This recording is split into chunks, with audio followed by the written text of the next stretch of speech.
How's it going, peoples? Cooliex Dragon here again, and I just wanted to go over, some post thoughts and say some nice things. Now, I hope you guys enjoyed Indigo Prophecy, because I definitely did. I love this freaking game. Great sleeper hit. But, before I go into my thoughts, I just wanted to go over some things. Throughout the whole game, you probably saw me collecting all those cards, and I don't remember if I ever explained what they do. I think I might have did once, but let me go again. The game has like all these cards you get points for, and the points is for this bonus thing here. See, see right there on the top right, it says I collected 390. I think I missed like maybe 2 or 3 cards, but I should have enough for like almost everything in there. The cards unlock basically things for you. It unlocks basic bonuses in here. So you can use these points to buy stuff. So you can use it to buy songs. You can use it to buy, like, movie parts right here. See, right there. Oh, I definitely gotta show you this one. That one's hilarious. Yes, I want to buy that. That part's hilarious. This one's funny, too. No. I can show you the characters, but that one's just long. I want the sequences. The sequence I'm gonna show you right here. Where is it at? Right here, the ice skate contest. I gotta show you that one. And you can use it to buy like artwork in the game as well. See this one with Lucas and stuff. I like that picture, that's really awesome. My man Tyler. But yeah, good picture of Marcus and Lucas together, that's awesome. But so let's go over some things. This game is pretty awesome. I learned about this game from a friend. He showed me I played the PS2 version actually, and I have to say I prefer the console version of this game compared to the PC version. I mean, don't get me wrong, the PC version was fine. It was just that the console version is much easier when you gotta do like the sequences and stuff like that. You guys see me do like the color things and stuff like that. You have to use the arrow keys and like the number of keys, and that's really hard. Especially on like quick times, like sometimes they caught me off guard and I wasn't ready. It's more easier to move with the analog stick than with with the arrow keys. Now, one thing I will say that was easier to kind of on the computer compared to the console was those parts where you have to use the left and right over and over again to make the thing go up to the blue bar. That was much easier on the computer than on the console, because on the console you had to press like the L1 R1 button like repeatedly, and then that was actually a little bit tougher for me. So on the console, on the computer was actually much easier for me, to be honest. I really like this story. This was like a really good game. Oh, that's a really awesome picture. That's fucking amazing. But I really like the story and everything like that. I mean, there's some things that didn't make sense to me that I wish didn't, like in the end, like I was talking about with Carlo, just like out of nowhere, just like, oh, all of a sudden I love you, Lucas. I didn't like that. I was like, where does the forced romance come from? Maybe it's something I might have missed or something like that. Maybe it was like some choices you could have made that go a little bit in depth into it, but I personally didn't like that part. Because I didn't really get it. Like, this came out of nowhere, out of the blue sky. Like, oh, I wish you met under different circumstances because I love you. It's like, what? It just came out of the clear blue sky, literally. But other than that, I thought the game. The other thing I wish was I wish they went a little bit more in depth about the Purple Clan. The Orange Clan makes a lot of sense. Because it's kind of like I said, the Patriots and the Metal Gear Solid series, so they kind of made sense. The people who've been taking over the world and still do. But the Purple Clan is kind of come out of nowhere. I mean, Agate was the Purple Clan the whole time, but it's just the fact that, you don't really hear much about them until the very end of the game, near the very end of the game. Well, this game has Mr. Oracle, good guy. This game has incredibly high replay value. I've played this game many times. Mainly because, there's so many different branches to the story that you can do. I mean, the endings are... there's only 3 different endings to this game. You saw me get the good ending. The normal ending is when the Oracle beats you, which is kind of hard to let him beat you because, he's so easy to beat in the final battle. But, when you get the Oracle ending, basically the world just goes back to normal. Nothing changes, except that Lucas and Carla are in his apartment. and the bad ending is when the AI wins, and that one's hard because, like I said, with me on the console, like we had to press the L1 arm button over and over again. Yeah, kind of hard. So sometimes I got the bad ending. Basically, with that one, you know, the world just stays frozen and everybody has to live underground.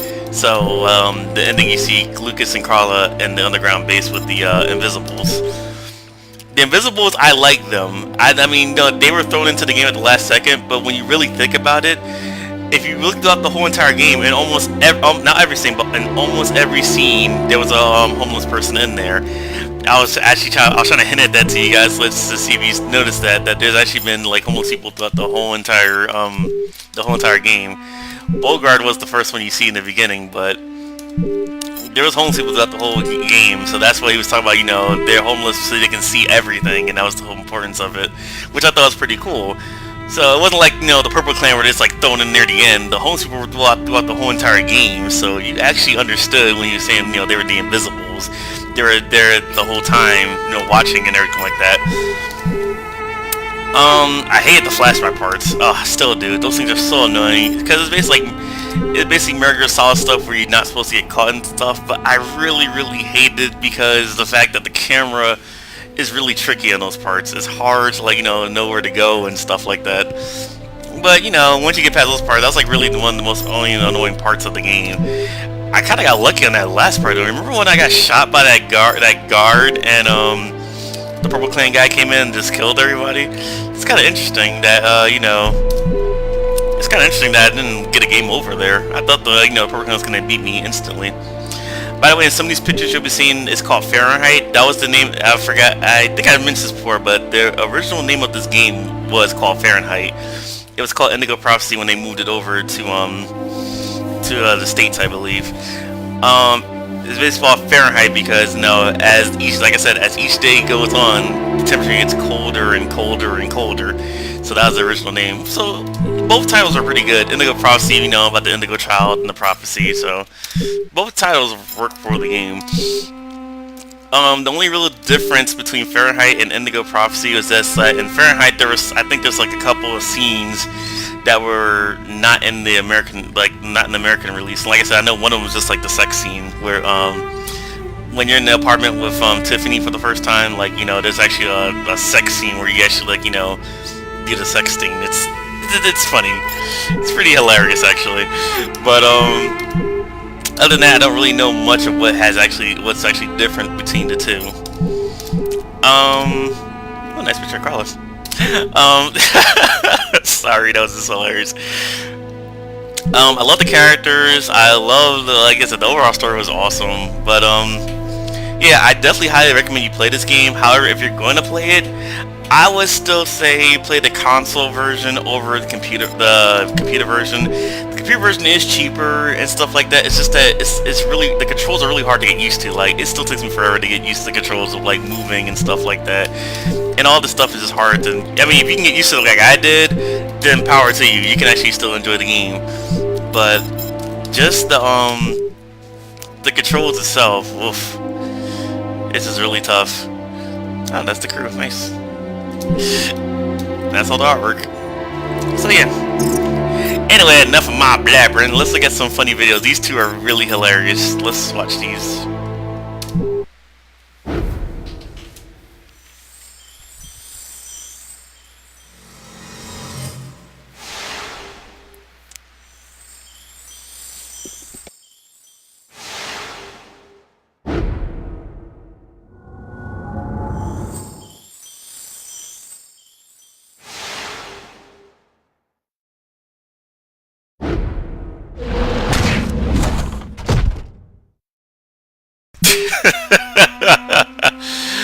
Oh boy. Now, let's enjoy the Fisticated. This thing is even funnier. Son of a bitch!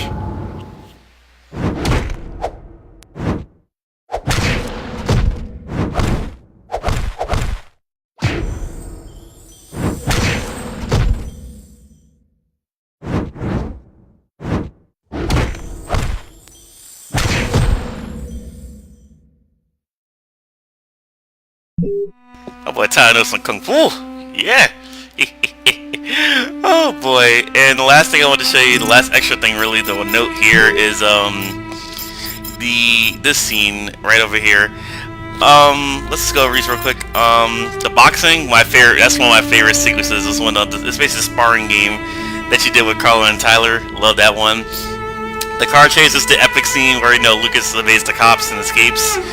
That's the shooting gallery where you shoot with Carla. That game is eh. The basketball match where you go with Carla against that cop that he owed money to. The Angels when Lucas is fighting against the Angels in the church. The hidden dance floor. This is the one where you're doing the car parking lot. Now this part is different. The ice skate contest. This is actually hidden, I believe. I think this might have been a scene in the Fahrenheit game, but they put it in the Indigo Prophecy game because they wouldn't put it in here. So let's do this one real quick so you can see it. No, we're gonna play it, not watch it. Hey.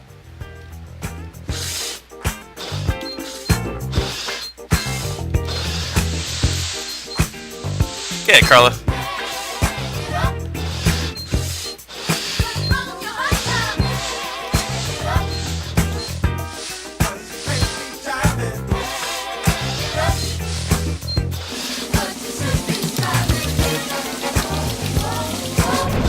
Ooh, that was sweet.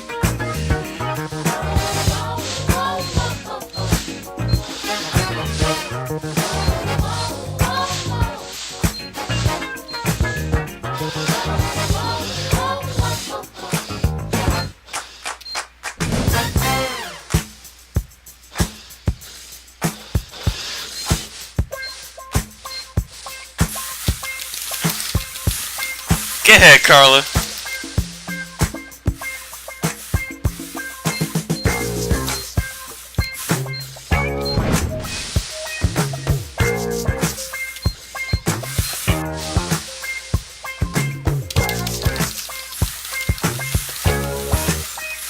That girl's killing it.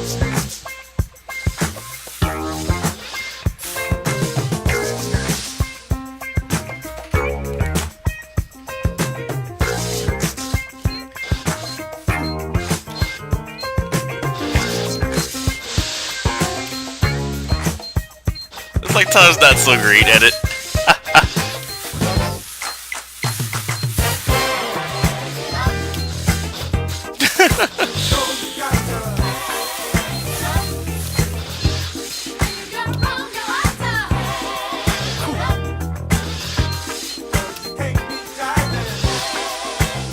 This guy, yeah. Oh! That was pretty awesome.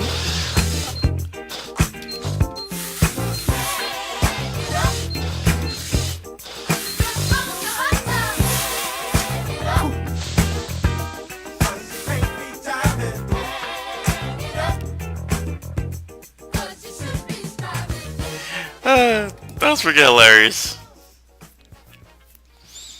And there you go. That's that scene. It's pretty awesome. The only other things to note in this thing is, like I said, the movie parts there are already made up, and you can buy music from the game, and you can watch the credits at any time. But yeah, that is Indigo Prophecy, peoples. I really thank you guys for watching the whole game. Thanks for watching this part here too. All I really do is blab. And I hope you guys stay tuned for more of my Let's Plays and everything like that. I will see you guys next time. This is Cooliex the Twilight Dragon, signing off.